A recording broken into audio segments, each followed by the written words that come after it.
skill. I mean, it used to be that's all you had to do was know how to play the drums. That's just the beginning now. But now you have to have a look.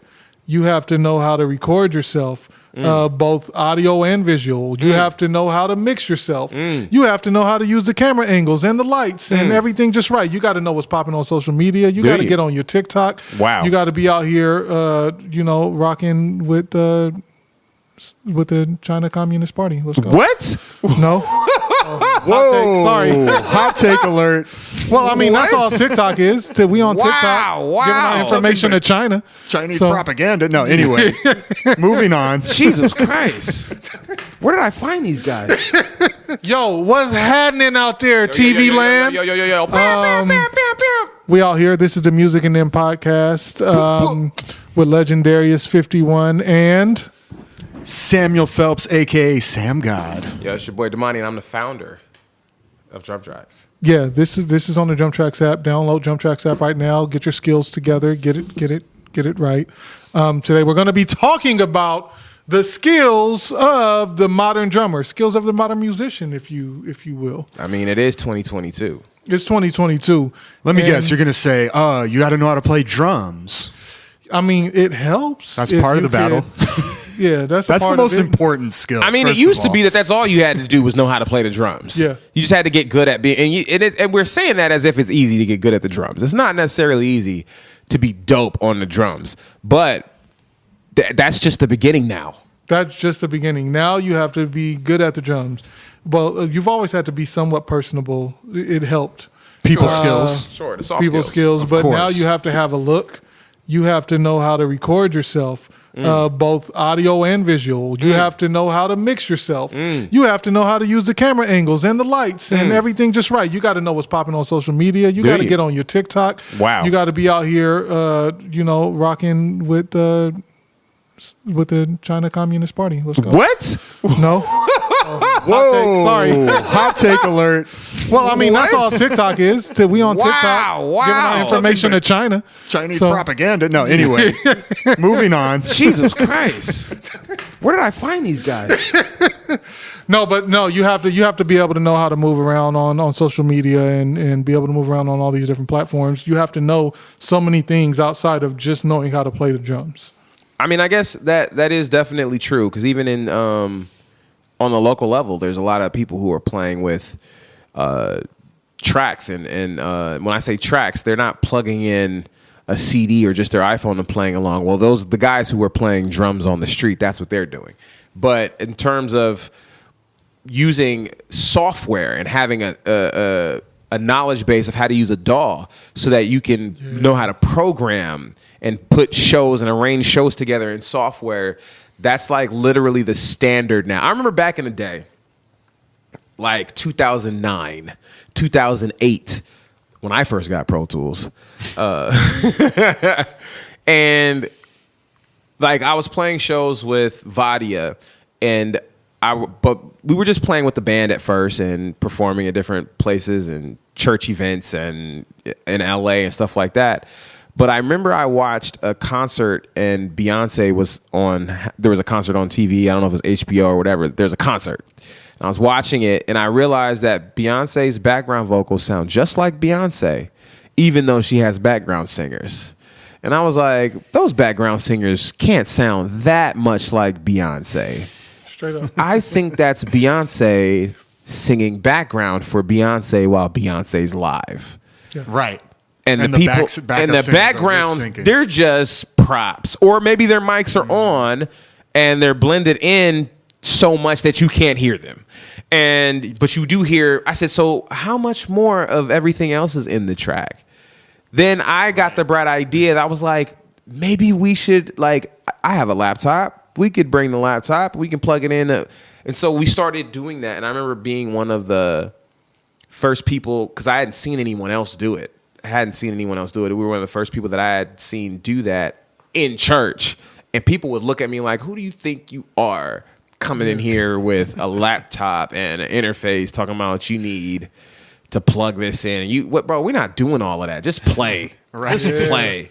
And it was a big, but like now it's the standard. They're all doing it. It's bro, You know what church that's not playing the tracks? Mine. Not the church that I play at does it, but we have like 3 keyboard. We have a keyboard player that's playing mains. We got an aux player. We got organ. We got bass. We got guitar, and we got drums. So no, we're not running actual tracks. We run a click or a rhythm loop, but that's it. To be fair, when that happens for us, a lot of these tracks will have all that stuff in them. Right. So now, sometimes we'll have 2 guitar players.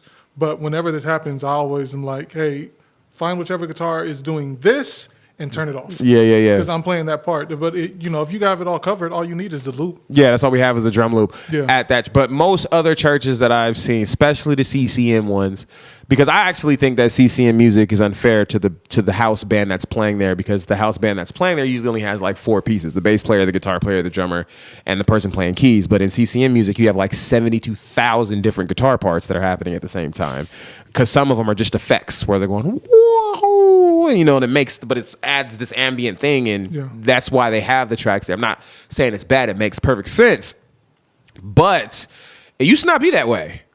And so now you have to know how to, and so now not only do you have to learn how to, because when I was first programming tracks, we just had the format set, right? And this is how the song goes. But now it's live loops, and you got to be able to go back to the bridge if they want to, and press the button at the same time and have it programmed so that they can still kind of have the live feel along with the technology at the same time. Whew. And you kind of got to know what you're doing, or else those triggers set up. Yeah. I mean, it's almost a prereq. Like from the homies that I know that play professionally. When I say professionally, like touring artists they're in LA and they're performing with artists that go out on the road. It's way more than just playing drums, because the sounds that are in today's music are not acoustic drums. And so they're playing other parts as well. They may be playing a kick drum, but the kick drum has a trigger on it. And they have a hybrid setup, right, of triggers along with the actual drums. And they got to program them joints themselves. And they have to know how to do that. And sound design becomes a thing. And you're just like, yo, I thought I just had to play the drums. You are absolutely right. You have to play the drums. But you also that's the prerequisite to get in. You have to be dope. And then now it's all this other stuff. Mm-hmm. Got to know a lot. I mean, it's quite a bit to know. Like, I don't know. But I think that at the end of the day, you can choose a different genre of music that's not like pop music or whatever the case is. If you're playing, have you guys ever seen like a rock screamo metal band using triggers and technology outside of the foot pedals and analog stuff? What do you mean by that? I haven't seen many of those bands. I mean, I listened to music like that when I was a teenager a long time ago. Yeah, but no one was doing it back then. Obviously, right. This was like, pre-social media, pre-technology down here. Right. I saw a show like that tapes. recently. What they had everything. Even the lights everything was. That's true. Like the light show was so. They program it. And it be connected to the DAW and everything, huh? Yeah, everything be programmed, but I don't think. I think even all the songs were just through composed. I don't think they were like doing anything on the fly. Got you. But yeah, everything's through composed. Last time, what's the name of them came through? Amber and them, Moonchild. Last time Moonchild came through, they had a light show that synchronized with their show. That was pretty cool. But yeah, I've seen that with this screamo group a couple of months ago. But they might have had a person there following along too and hitting certain sequences. Nah, they had it. I saw because I can't remember who it was at this point, but somebody it might have been a drummer. Like he hit the computer and then they did like 3 songs. Oh, and okay. Then, I saw him mess with the computer again, and then they did like another 4 songs. So it was like it was in blocks. Wow. Right. Yeah. I need to talk to those guys. I needed the light show thing with it all. That'd be something cool to learn. Yeah. That's a whole other aspect, man. There's so many layers to this. It's like not even music anymore. It's like show production. It's almost like theater. You know what I'm saying? Like you got to learn how to do. That's Ableton. You got to learn Ableton. And that's just live shows. I mean, obviously, all this applies to social media and like. Yeah. Right. Well, now we're talking about getting your name out there and getting your brand out there, and how do you get discovered as a musician? There's definitely more skills needed when it comes to that than just I think it's the accessibility of the technology these days makes it that it's like prudent for you to learn this stuff, because back in the day, you didn't really have access to all these tools. Right. You couldn't buy Logic for $200 or whatever, and now you have a recording studio. Yeah, no, that's true. That's true. You had to go to an actual recording studio or something like that. So I think because all these tools, and then, you know, social media, YouTube, the internet, all that stuff that came out, it's like you can get yourself out there now. So why wouldn't you use those tools? Absolutely. And as you guys are listening to and watching this podcast, I don't want you to get overwhelmed where you feel like you have to take on all these things at once. Learn how to play the drums if that's where you're at. You know what I'm saying? Yeah. Like, learn your instrument. The other stuff is skills that you'll also need and you can pick up along the way. But don't get overwhelmed with like, I got to do what? Don't focus too much on that and take away from actually being able to play. Because if you know how to do the other stuff, but you don't know how to play, then you won't get hired to play. You might get hired to do something else, but that's not playing. But these are just other skills that will help you stand out in 2022. If you actually can do more than just play the drums, you become more valuable to the musical situation that you're entering. And figure out what it is that you want. That's true. What is it that you want? Like the don't mean I follow online Brody something. Oh, Simpson? Brody Simpson. He has all of those lo-fi sounds. Crazy. Locked in. Crazy. But I don't know if he gigs or not or whatever, but I know that you know, if you figure out what you want, like that's a presentation that sample packs. That's where sample packs. Yeah. He should be making, and he probably is making sample packs because the sounds that he is creating from live instruments is insane. I think I was talking to somebody and they were like, yeah, he's so good at tuning his drums. And I was like, yeah, no, it's not just tuning. That's not what that is, homie. It's not, it can't be. If it is, share your secrets, bro. Like that can't just be tuning. Nah, it sounds like it's sitting at the laptop tuning, and mixing. Yes, and sound design and coming up with different and sampling your own sounds. And maybe he has some triggers set up too. But I DM'd him once and he did. I don't think. Let me say because I did DM him once. You hit him up. I'm gonna see what the DM said because I had to ask him. I was like, bro, this is crazy, bro. Like what? But one of the homie that runs production at our church, he does these beautiful guitar sounds. And he always is talking about like he's not a good guitar player at all, but he knows how to set the pedal board up. And he'll be running through these different pedals and throwing this in and throwing that in. And he creates all this beautiful ethereal stuff. But that's called sound design. Yeah, he's best sound designer. Yes. But and that's where he is. He's like, I don't want to learn to play like you guys. I don't want to play on stage. Right. I'm going to do this. They're going to send me free stuff. And I'm going to make sounds. And you guys make beautiful music with the sound. Yeah. But that's an art in itself, though. And I respect that art. It's nuts. Because I'm not the greatest when it comes to sound design, which is something that I'm working on, like even with keyboards and all of that type of stuff. And even on the drums, like I think that's another thing that as a drummer that you can work on that sets your sound apart when you can take your drums and tune them a certain way or have a certain type of setup that makes your sound unique. And that's something that you explore. And I really, you know what? This is what I really feel like the real, secret is to being a modern drummer and having all this. It's creativity. You have to be creative. And there's just more tools for you to use. And yes, there's tools that you need to master or to be able to become competent in. But a lot of drummers are going to know how to use Ableton. A lot of musicians are going to know how to use Pro Tools. And a lot of musicians are going to know how to use triggers and all this other stuff. But what do you do? What do you create with that? You know what I'm saying? Like your creativity, who you are, your perspective is going to be the thing that causes you to stand out, you being you. So I would dig deep in searching and finding out what that is and using the tools to help you discover it. That's it. Yeah. And help you mold it. Yeah, man. I feel like that's a pretty good place to call it on this podcast. What y'all feel like? I mean, I don't know. We were talking a little bit off air about needing your home studio. I guess we kind of covered that. Well, needing a home. Well, I mean, having a home studio, I think, is always a great idea, especially being that a home studio nowadays costs $200. Right. to get well, you need a laptop or something, but get a decent laptop. Yeah.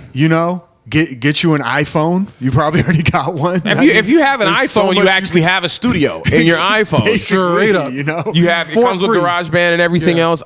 One of my boys actually, believe it or not, one of my boys had like a cheap Google tablet, downloaded some super cheap DAW that came with it, and literally was like recording weekly. And he had some whack interface that went with it, but he had his blue microphone hooked up to it and would record and stack vocals and do the thing, and sent me WAV files to mix. And I was just like, all right. I mean, your recording process is very tedious in this very cheap Google tablet. It wasn't even, I don't even think it was like a Google tablet. It was some off-brand Android tablet for like $50. Yeah. But he made it work, and it was tedious, but he did what he had to do with what he had. Use whatever you can get access to, basically. There's something out there that you can afford, that you can start making music. And I mean, with social media, you can reach the entire world, you know, just through your phone. It's very true. So it's very true. And you're going to have to learn how to edit some video, too. We'll talk about that in another podcast, because there's so much. There's so many skills. So we'll call it here, man. We'll catch you guys on the next one. What is this podcast called, Darius? It's called the Music and Them Podcast. We're out here. We're all over TikTok. And no, we're not. Yeah, we are. We're all over multiple platforms. We're on all the platforms. There is past your bedtime, isn't it? Bruh, listen, I get up. We're recording. We're recording. Ever slept. We're recording pretty late right now, and I get up at 5 o'clock in the morning every morning. I get up at 4. Yeah, you get up at 4. So, I'm out here, and I'll just It is what it is. We'll catch you guys on the next one. All right. Until next time. Peace. Holla.